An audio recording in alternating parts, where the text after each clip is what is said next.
Your life experience, good or bad, is a gift when you share it with others. At Taxi Chronicles, we allow real riders with real stories to share their gift. So hopefully this episode will intrigue, enhance or inspire you. Don't forget to like, share and subscribe.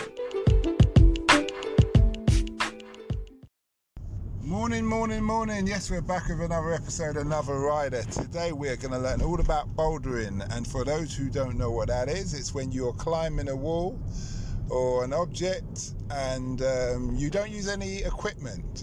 Obviously it's something I can't do with the size I am, but we have a man who does and can, and will tell us all about it, what it's like, how he got into it, why he got into it, and how it helps him mentally, physically, and all the rest. So nice to have you here today, Jake. Hello.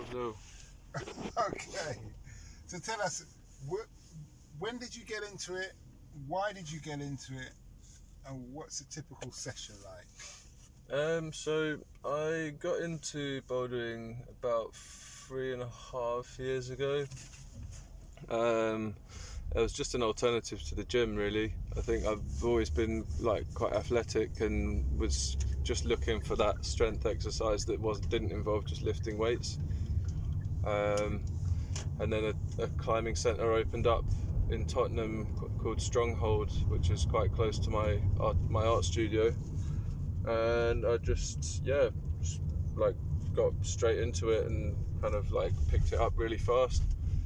I love it. It's like calisthenic kind of workout with loads of meditation and mental training at the same time, and kind of an average session lasts a couple hours before you're burnt out, and kind of you just try and climb a run and then give it 5 minutes to wait for your arms to stop hurting and then try again. It's really fun. Do you find your arms get stronger? So you climb a run, they get tired, you rest, and then you can climb a run next time for longer? Or do you find that it's just a natural maximum? No, I think you definitely burn out after a certain amount of time, but your arms do get stronger. It takes about a year to get the real core strength that enables you to do anything really, really difficult, because your wrists are where all of your hand strength is, and it's the muscles there that aren't used to you, because the holds that you're holding on to sometimes are only a centimetre wide, and you got your whole body weight on that. So it's training your tendons in your hands and your wrists and everything to be able to take that weight. It does take a long time, and you have to do it gradually, otherwise you can get injured. How do you train to teach your tendons to be able to hold? Well, there's a few ways really.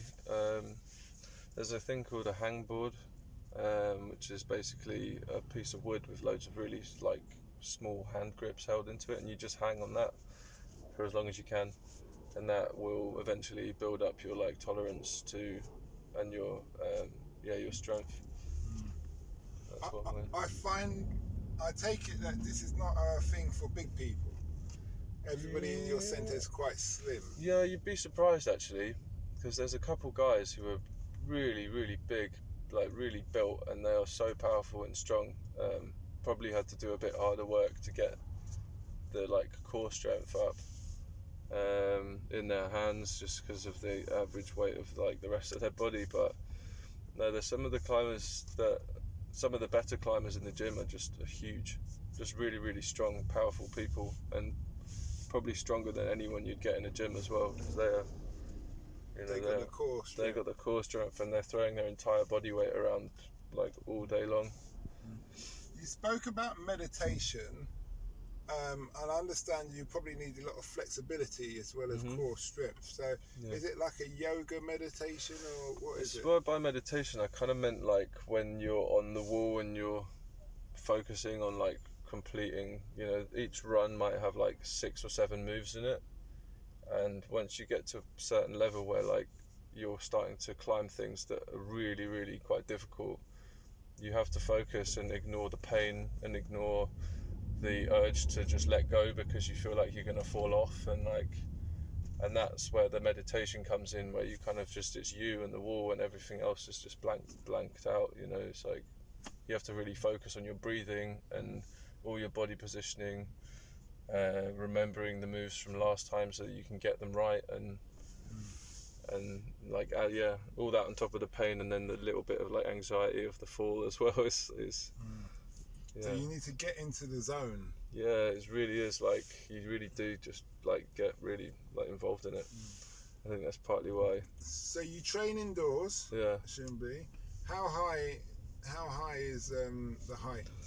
I think it's about 1, 2, 3, 4, 5, maybe like 5 meters, 6 meters or something, the height of the wall at the top, but you only climb, your feet will only get to 4.5 meters up maybe. You're never that high off the ground. So, and then you fall and you land on a big crash mat, it doesn't hurt or anything. Have you ever had any injuries?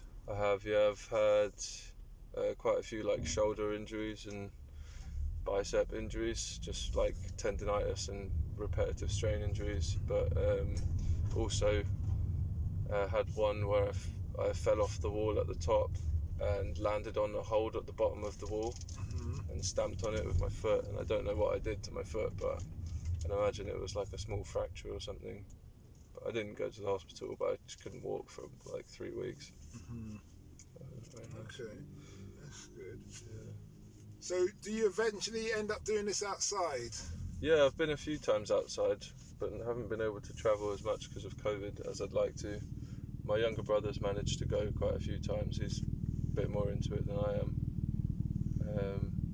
Yeah, he goes up to the Peak District all the time, and he goes to Spain and France and all over the world doing it. So.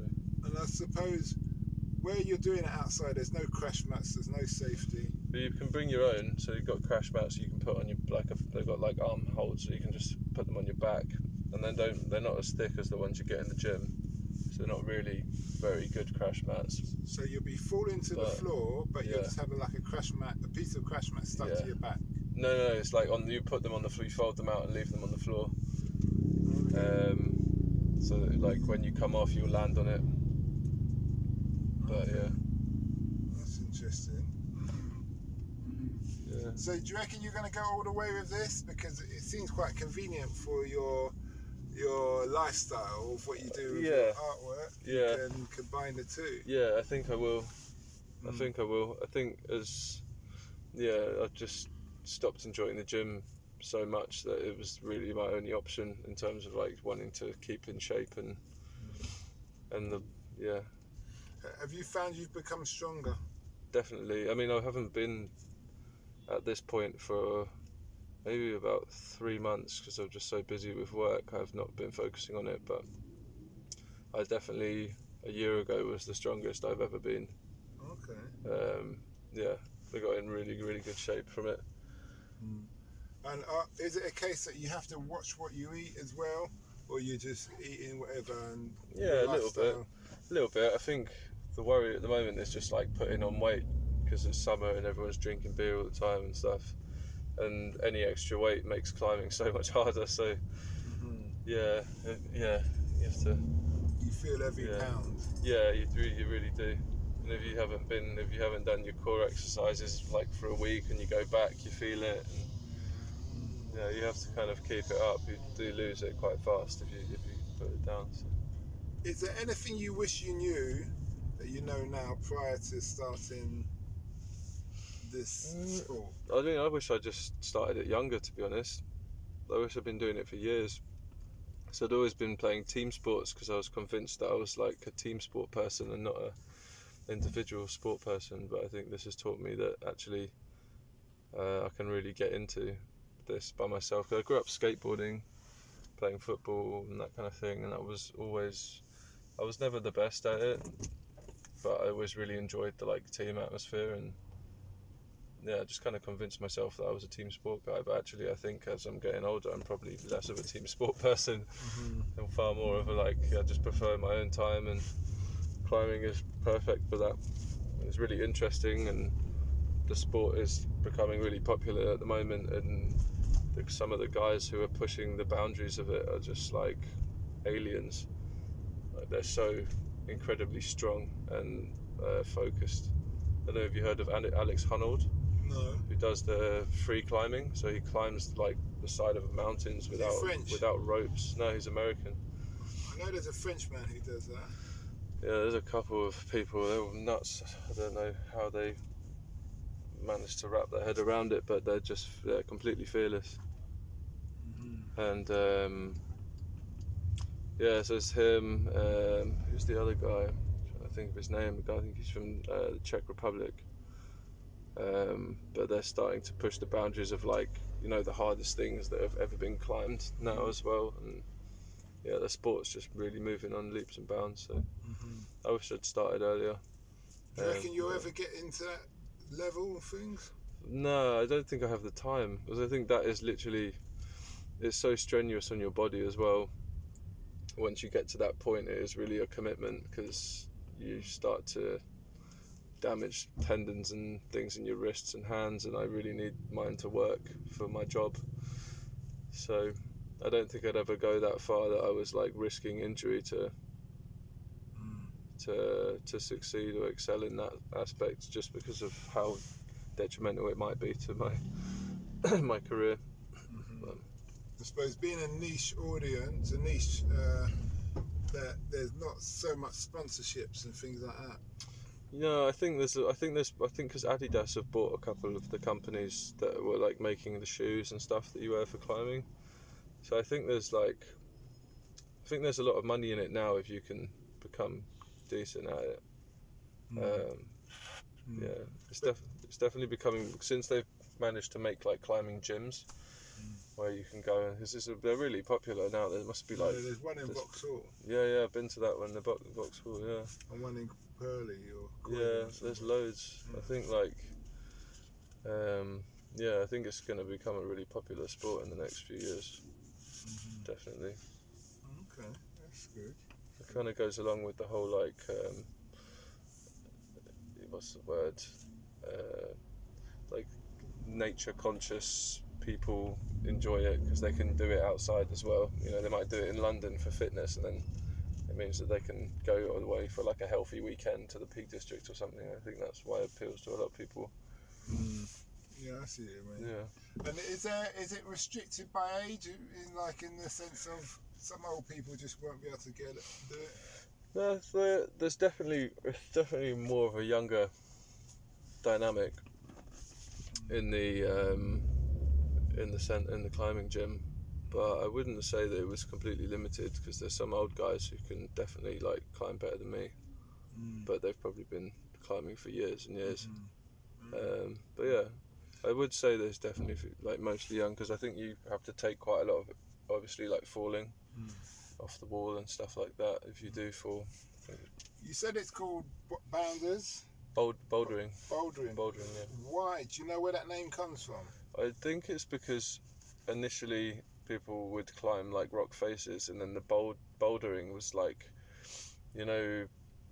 when glaciers deposited like big rocks thousands of years ago, and they just left these big boulders in the middle of nowhere, and that was, I think, where people started to climb those, and then you have to find multiple routes on the one boulder. You don't just climb it the same way every time, and that's where the sport kind of started to.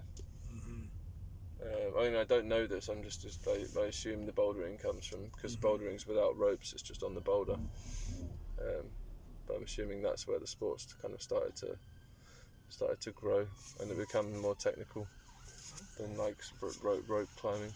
Because I think rope climbing is more endurance, and then bouldering is more core, pure strength and technical. Yeah. And the flexibility. Yeah.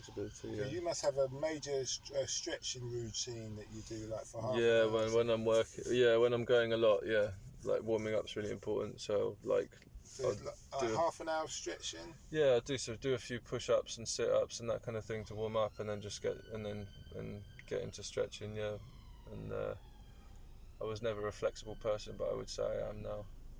After a couple of years. You do look like you could, manoeuvre. Yeah. In that respect. Okay. All right. If somebody wants to get into this industry, where would you advise them to go? Well, if you're in London, there's loads of places. If you're in South London, you've got 2 in Vauxhall and you've got 1 in Brixton in terms of like climbing centres for bouldering. And then if you're in North London, you've got the Castle, which is in Manor House, and that's rope climbing as well, so as bouldering, so you can do both. If you're in North West, there's Harrow, which is rope climbing and bouldering, and if you're in North East, there's Tottenham kind of area, the Stronghold, and there's another one in Black Horse Road. There's one in London Fields if you're in East, and Mile End. They're all over the place, really. Shepherd's Bush has one. Shepherd's Bush probably has one. Acton has one. Outdoor. Yeah. Mind you, that's got ropes and what. Yeah. Okay. Right. But yeah, super easy. Just Google it, and then it's really not a thing of like. There's nobody judges you at these places. The community is really welcoming and friendly and inclusive, and it's just a really like nice atmosphere whenever you go. So I wouldn't worry too much if you're like out of shape and you're looking to get into shape and you don't want to be judged and that kind of thing. I'd say climbing's definitely a good one. Yeah. Well, that's good. Thanks a lot for that, Jake, and we wish you well.